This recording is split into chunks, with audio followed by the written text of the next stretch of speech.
तो दोस्तों आइए आपको वर्लपूल इन्वर्टर फ्रिज के एक और एरर के बारे में बताते हैं। सेम मॉडल है, E3 का एरर आ रहा है। तो दोस्तों ये E3 का एरर इसमें क्यों आता है और इसको आप कैसे ठीक करेंगे।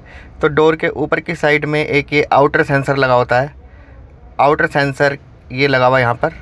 ये अगर ख़राब हो जाएगा या इसकी कोई वायर कट जाएगी तो इस फ्रिज में E3 का एरर शो करेगा। तो ये सेंसर आपको रिप्लेस करना पड़ेगा या फिर इसकी कोई वायर वगैरह कट होगी तो वो ठीक करनी पड़ेगी, जोड़नी पड़ेगी, और ये जो आपका फ़ॉल्ट है E3 का वो ठीक हो जाएगा। आई होप आपको समझ आ गया होगा। मिलेंगे किसी नेक्स्ट वीडियो में, तब तक के लिए बाय बाय।